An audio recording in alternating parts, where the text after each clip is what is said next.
Fighting for custody of your children back from CPS. My experience. What's up, you guys? My name's Nicole Pludre. I'm a person in recovery. I've been sober for 9 years, and I used to shoot a lot of motherfucking meth. So much meth that I actually lost custody of my son in July of 2015, exactly 2 days before his first birthday. So 1 year after he was born, a friend of mine called CPS on me because we had a huge argument over money. She was a friend that I used drugs with. We shot dope together. And she was very mad at me because I went and I collected her debt that she owed me from her boyfriend. And to her, that was the ultimate betrayal for me going with my husband and getting the money from her boyfriend when he offered to pay her debt.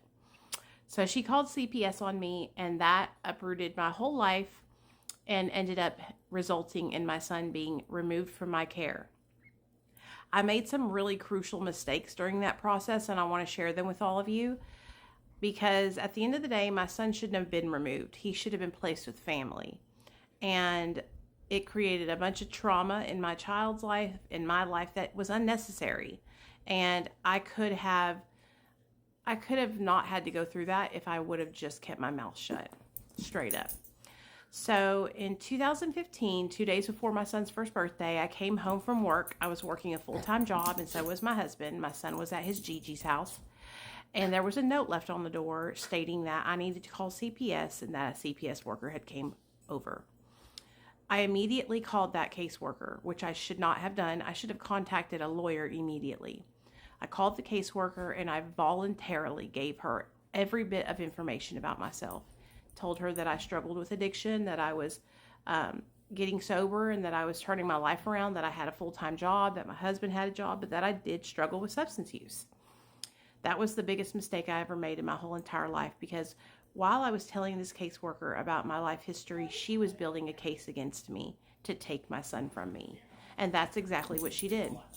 The next day, her and 2 other workers showed up at my house, drug tested my husband, and drug tested me, and told us that they were not going to take our son, and that they were going to put a safety plan in place, and that our child could go stay with the next of kin, a sober family member, which I was totally okay with, except for that's not what happened.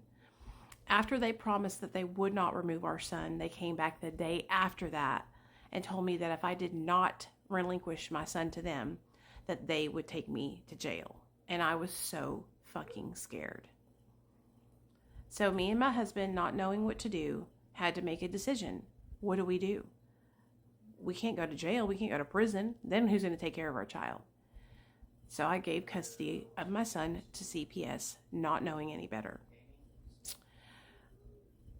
Now, I want to show the silver lining of this, because at the end of the day, me going through this forced me to change my life, because that's what I did.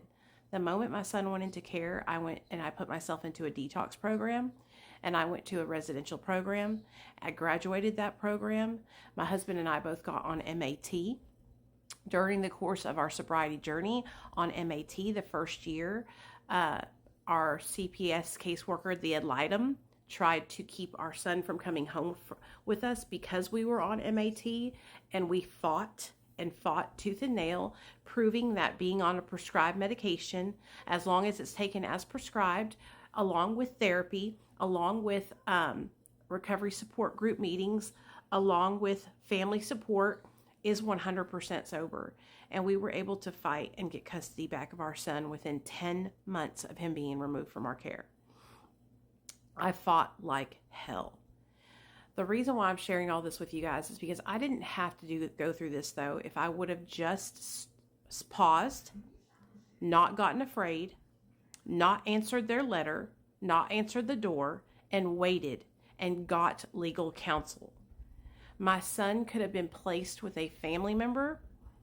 I could have had a guardianship papers written up, and my son could have went to his Gigi and Papa, where he was the safest and the most comfortable. And the mistake I made was because I was afraid. And that's what CPS bets on. They bet on you being afraid. Stand your ground and know your rights.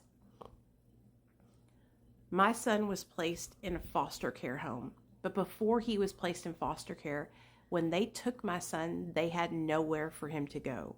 So he was placed in a respite home, a group home, for 2 weeks. While he was in that group home, he contracted hand, foot, and mouth disease.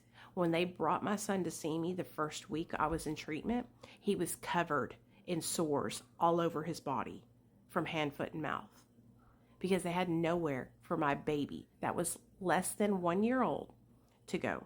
Nowhere. He was in a group home for babies. And he could have went with his grandmother and grandfather. His grandmother, who is an astounding citizen who has never been in trouble, who just retired from working at State Farm Insurance, and his grandpa, who is a Vietnam veteran, decorated, Purple Hearts. Okay? They were amazing people. They took care of my son anyway when I was unable to. So CPS didn't do what was in the best interest of my child. CPS wanted to make money off my son. That is why they placed him in a foster home. That is why they took him with nowhere for him to go, and he was placed in a group home for the first 2 weeks. This is why I'm telling you guys who struggle with addiction. If CPS shows up at your door, you don't have to answer the door. You don't have to tell them anything. You contact a lawyer and you get your child in safe care if need be.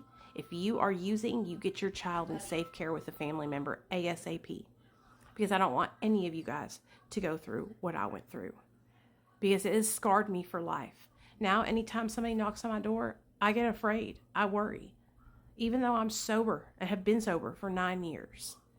That is the trauma that I still deal with. And my child has anxiety because he was taken from me. Anyway, I could go on and on and on about this. At the end of the day, I fought for my son. I got custody of him back, and ain't nobody ever going to take him from me again. And I will never put myself in a position to ever be taken advantage of.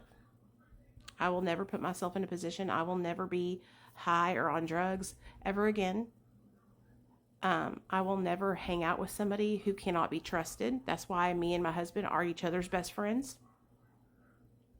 That's why me and my husband don't have friend groups, because this girl that called CPS on me was my friend for fucking like 6 years.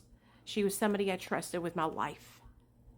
And I never in a million years thought over $30 that she would call CPS on me. Okay? Over $30. All I did was call her boyfriend and say, hey, Tara owes me $30. Could you pay it back to me? And he was like, sure, come on, come by and get it. And me and my husband went and picked it up. That was it. So I have forgiven her. A lot of you guys asked me that. I have forgiven her, but we don't hang out. But I have forgiven her. All right. Love y'all.